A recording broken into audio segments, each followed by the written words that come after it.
तत्त्वने नमः। यथार्थ गीता श्रीमद् भगवत गीता अथ पंचदशोऽध्यायः। महापुरुषों ने संसार को विभिन्न दृष्टांतों से समझाने का प्रयास किया है। किसी ने इसी को भवाटवी कहा तो किसी ने संसार सागर कहा। अवस्था भेद से इसी को भवनदी और भवकूप भी कहा गया और कभी इसकी तुलना गोपद से की गई, अर्थात जितना इंद्रियों का आयतन है उतना ही संसार है। और अंत में ऐसी भी अवस्था आई कि नाम लेत भव सिंधु सुखाहीन, भव सिंधु भी सूख गया। क्या संसार में ऐसे समुद्र हैं? योगेश्वर श्री कृष्ण ने भी संसार को समुद्र और वृक्ष की संज्ञा दी। अध्याय 12 में उन्होंने कहा, जो मेरे अनन्य भक्त हैं उनका संसार समुद्र से शीघ्र ही उद्धार करने वाला होता हूं। यहां प्रस्तुत अध्याय में योगेश्वर श्री कृष्ण कहते हैं कि संसार एक वृक्ष है। इसको काटते हुए ही योगी जन उस परम पद को खोजते हैं। देखें, श्री भगवान उवाच।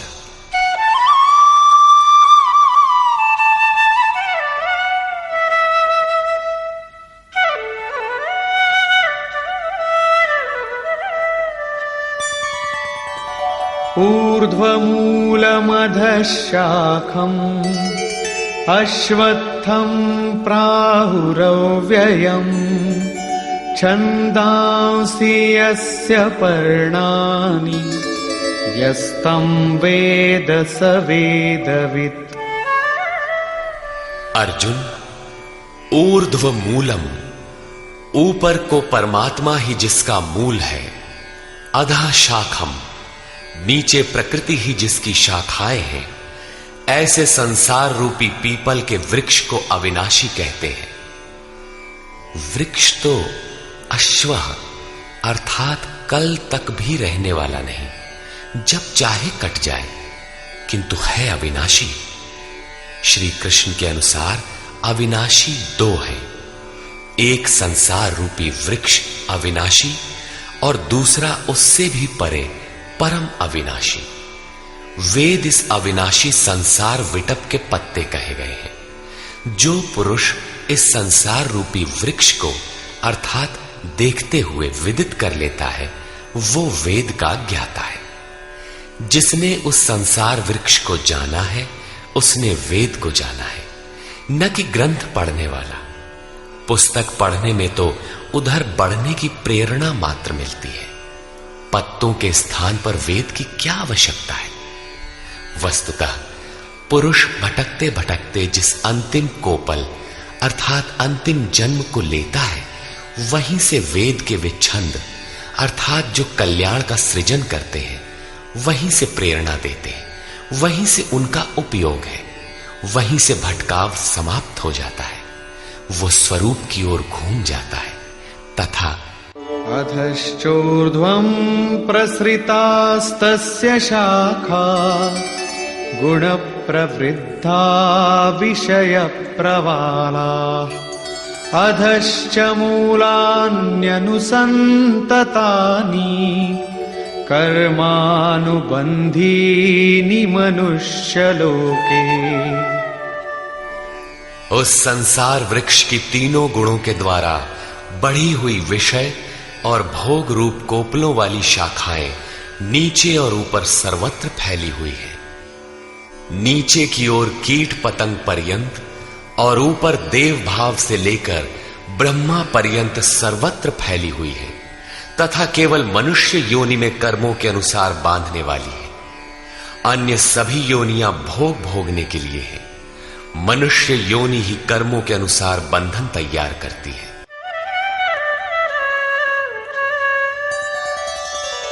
न रूपमस्येह तथोपलभ्यते नान्तो न चादिर्न च सम्प्रतिष्ठा अश्वत्थमेनं सुविरूढमूलम् असंगशस्त्रेण दृढ़ेन छित्त्वा। परंतु इस संसार वृक्ष का रूप जैसा कहा गया है वैसा यहां नहीं पाया जाता, क्योंकि न तो इसका आदि है न अंत है और न अच्छी प्रकार से इसकी स्थिति ही है, क्योंकि ये परिवर्तनशील है। इस सुदृढ़ मूल वाले संसार रूपी वृक्ष को दृढ़ असंग शस्त्रेण, असंग अर्थात वैराग्य रूपी शस्त्र द्वारा काटकर संसार रूपी वृक्ष को काटना है। ऐसा नहीं कि पीपल की जड़ में परमात्मा रहते हैं या पीपल का पत्ता वेद है और आरती करने लगे पेड़ की। इस संसार वृक्ष का मूल तो स्वयं परमात्मा ही बीज रूप से प्रसारित है, तो क्या वो भी कट जाएगा? दृढ़ वैराग्य द्वारा इस प्रकृति का संबंध विच्छेद हो जाता है। यही काटना है। काट कर करें क्या?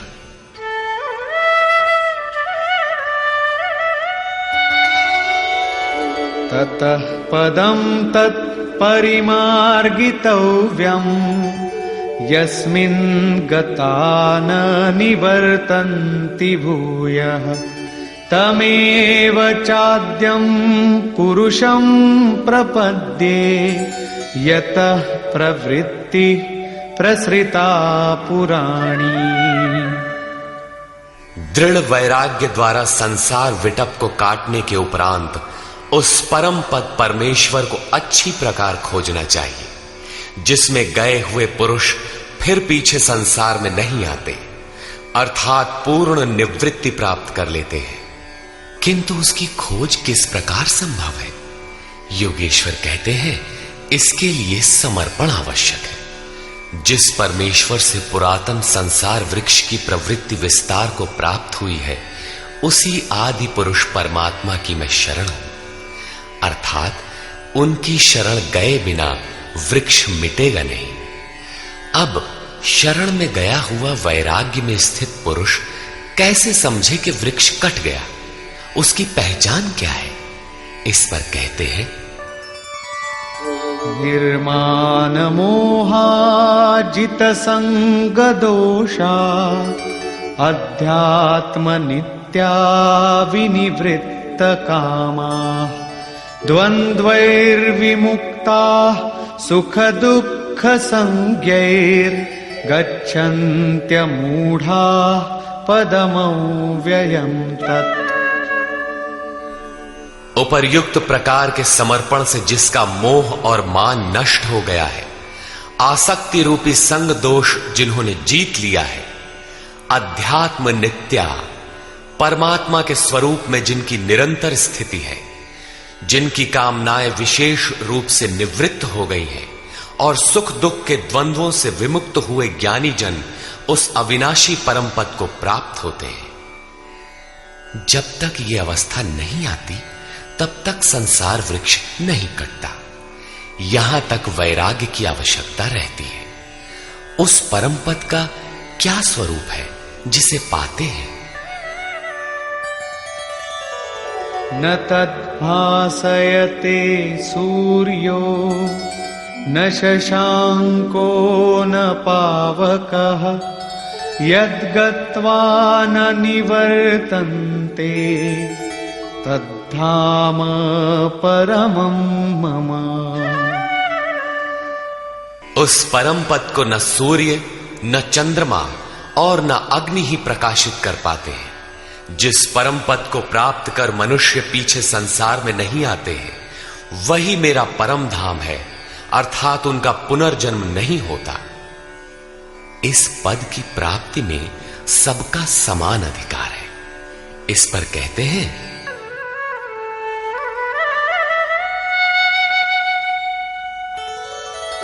ममैवांशो जीवलोके जीवभूतः सनातनः मनः षष्ठानीन्द्रियाणि प्रकृतिस्थानि कर्षति।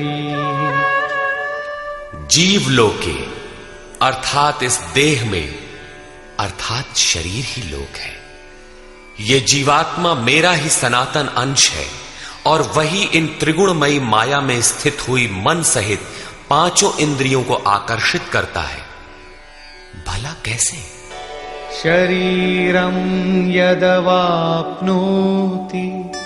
यच्चाप्युत्क्रामतीश्वरः गृहीत्वैतानि संयाति वायुर्गन्धानि वाशयात्। जिस प्रकार वायु गंध के स्थान से गंध को ग्रहण करके ले जाता है, ठीक उसी प्रकार देह का स्वामी जीवात्मा जिस पहले शरीर को त्यागता है, उससे मन और 5 ज्ञानेंद्रियों के कार्यकलापों को ग्रहण करके अर्थात आकर्षित करके साथ लेकर फिर जिस शरीर को प्राप्त होता है उसमें जाता है।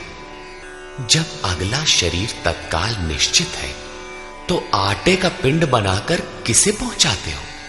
लेता कौन है? इसीलिए श्री कृष्ण ने अर्जुन से कहा था कि ये अज्ञान तुझे कहां से उत्पन्न हो गया कि पिंडोदक क्रिया लुप्त हो जाएगी। वहां जाकर करता क्या है? मन सहित 6 इंद्रियां कौन है?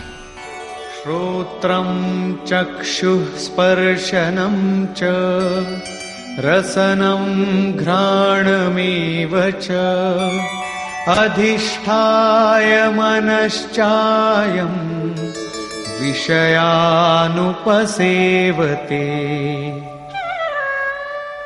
उस शरीर में स्थित होकर ये जीवात्मा कान, आंख, त्वचा, जिह्वा, नासिका और मन का आश्रय लेकर अर्थात इन सब के सहारे ही विषयों का सेवन करता है, किंतु ऐसा दिखाई नहीं पड़ता, सब उसे देख नहीं पाते। इस पर श्री कृष्ण कहते हैं, उत्क्रामन्तं स्थितं वापि भुञ्जानं वा गुणान्वितं विमूढानानुपश्यन्ति पश्यन्ति ज्ञानचक्षुषः। शरीर छोड़कर जाते हुए, शरीर में स्थित हुए, विषयों को भोगते हुए अथवा तीनों गुणों से युक्त हुए भी जीवात्मा को विशेष मूढ़ अज्ञानी नहीं जानते। केवल ज्ञान रूपी नेत्र वाले ही उसे जानते हैं, देखते हैं। ठीक ऐसा ही है। अब वो दृष्टि कैसे मिले? आगे देखें।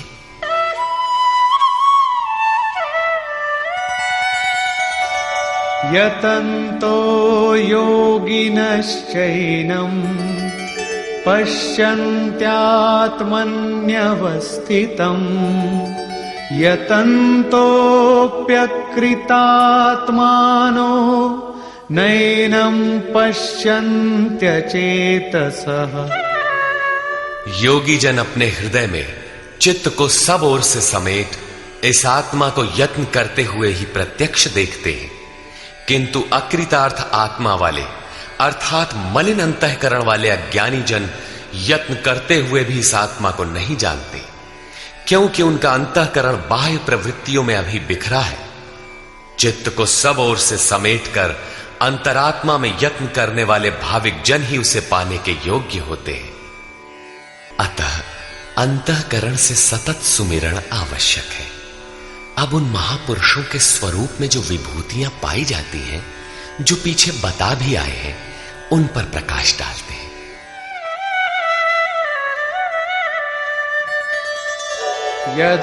यदादित्यगतं तेजो जगद्भासयतेऽखिलं यच्चन्द्रमसि यच्चाग्नौ तत्तेजो विद्धि मामकम्। जो तेज सूर्य में स्थित हुआ संपूर्ण जगत को प्रकाशित करता है, जो तेज चंद्रमा में स्थित है और जो तेज अग्नि में है, इसे तू मेरा ही जान। अब उस महापुरुष द्वारा कार्य बताते हैं। गामाविश्य च भूतानि धारयाम्यहमोजसा पुष्णामि चौषधीः सर्वा सोमो भूत्वा रसात्मकः। मैं ही पृथ्वी में प्रवेश करके अपनी शक्ति से सब भूतों को धारण करता हूं और चंद्रमा में रस स्वरूप होकर संपूर्ण वनस्पतियों को पुष्ट करता हूं।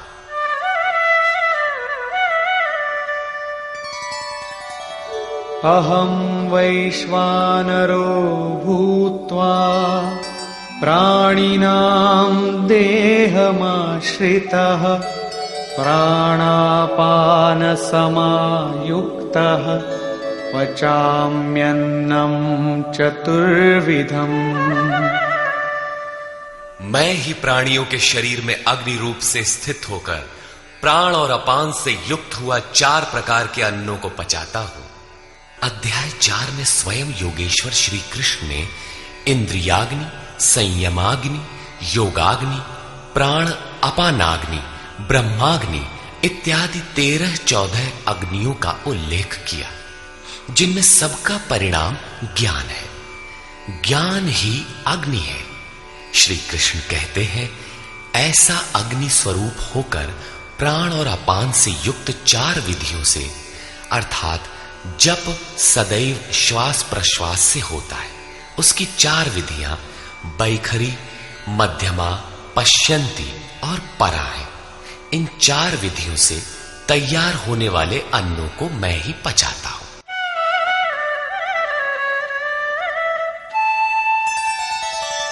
सर्वस्य चाहं हृदि सन्निविष्टो मत्तः स्मृतिर्ज्ञानमपोहनं च वेदैश्च सर्वैरहमेव वेद्यो वेदान्तकृद्वेदविदेव चाहम्।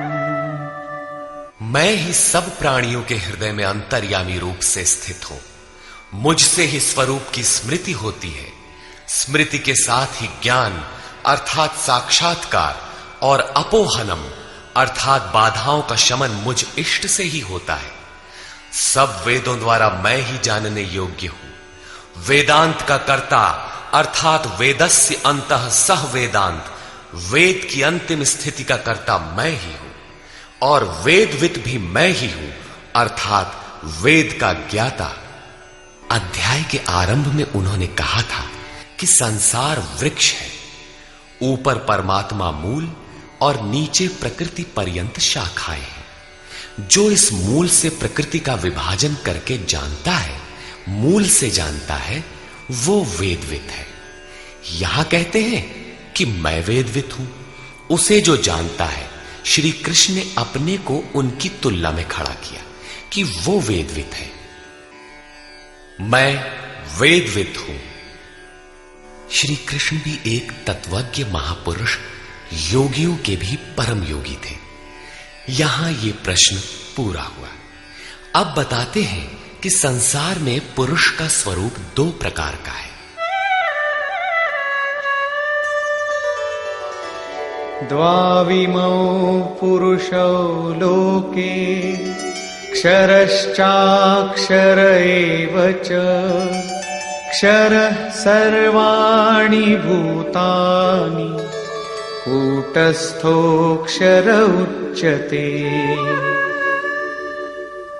अर्जुन, इस संसार में क्षर, क्षय होने वाले, परिवर्तनशील और अक्षर, अक्षय, अपरिवर्तनशील, ऐसे 2 प्रकार के पुरुष हैं। उनमें संपूर्ण भूत प्राणियों के शरीर तो नाशवान है, क्षर पुरुष हैं, और ये कूटस्थ पुरुष अविनाशी कहा जाता है। साधन के द्वारा मन सहित इंद्रियों का निरोध अर्थात जिसकी इंद्रिय समूह कूटस्थ है, वही अक्षर कहलाता है। किंतु यह भी पुरुष की अवस्था विशेष ही है। इन दोनों से भी परे एक अन्य पुरुष भी है।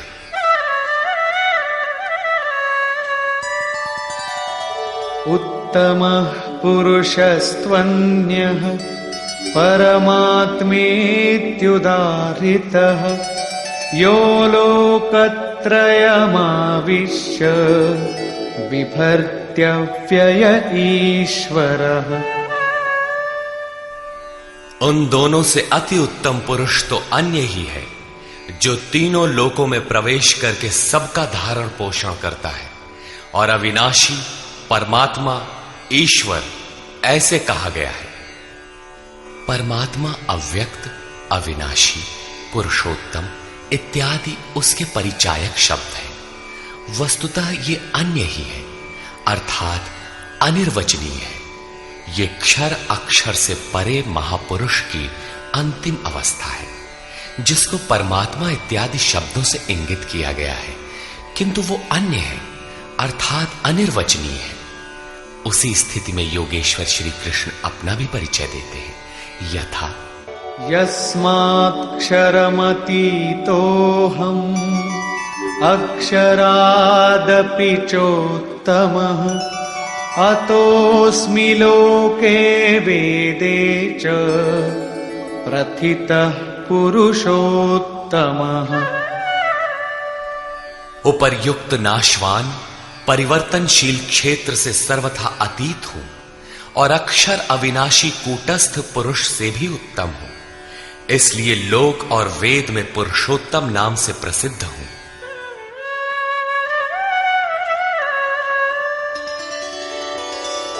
यो मामेवमसम्मूढो जानाति पुरुषोत्तमम् स सर्वविद् भजति माम् सर्वभावेन भारत। हे भारत, जैसा कि ऊपर कहा गया है कि इस प्रकार जो ज्ञानी पुरुष मुझ पुरुषोत्तम को साक्षात जानता है, वो सर्वज्ञ पुरुष सब प्रकार से मुझ परमात्मा को ही भजता है। वो मुझसे विलग नहीं है।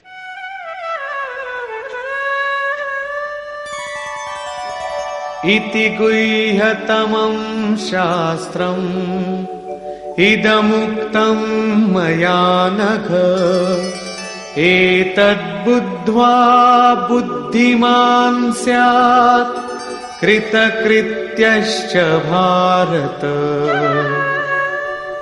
हे निष्पाप अर्जुन, इस प्रकार ये अति गोपनीय शास्त्र मेरे द्वारा कहा गया। इसको तत्व से जानकर मनुष्य पूर्ण ज्ञाता और कृतार्थ हो जाता है। अतः योगेश्वर श्री कृष्ण की ये वाणी स्वयं में पूर्ण शास्त्र है।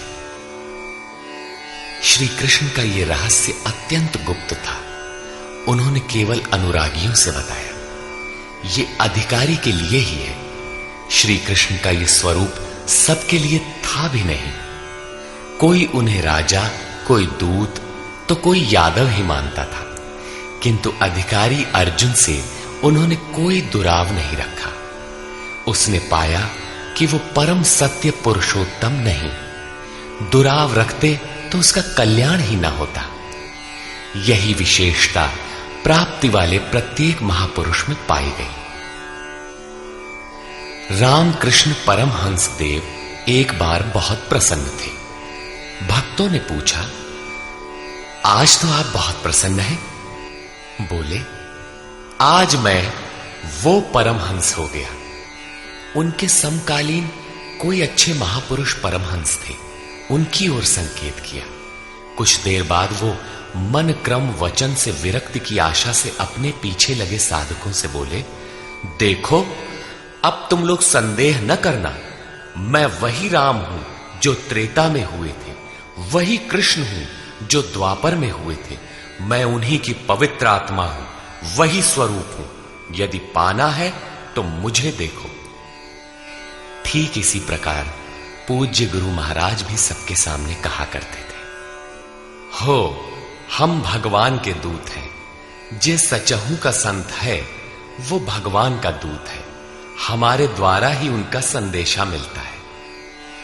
पूज्य महाराज जी सबसे तो इतना ही कहते थे, न किसी विचार का खंडन न मंडन, किंतु जो विरक्ति में पीछे लगे थे उनसे कहते थे, केवल मेरे स्वरूप को देखो। यदि तुम्हें उस परम तत्व की चाह है तो मुझे देखो, संदेह मत करो। बहुतों ने संदेह किया तो उनको अनुभव में दिखाकर उन बाह्य विचारों से हटाकर अपने स्वरूप में लगाया। वे अद्यावधि महापुरुष के रूप में अवस्थित हैं। इसी प्रकार श्री कृष्ण की अपनी स्थिति गोपनीय तो थी, किंतु अपने अनन्य भक्त पूर्ण अधिकारी अनुरागी अर्जुन के प्रति उन्होंने उसे प्रकाशित किया। हर भक्त के लिए संभव है, महापुरुष लाखों को उस रास्ते पर चला देते हैं। निष्कर्ष, इस अध्याय के आरंभ में योगेश्वर श्री कृष्ण ने बताया कि संसार एक वृक्ष है, पीपल जैसा वृक्ष है।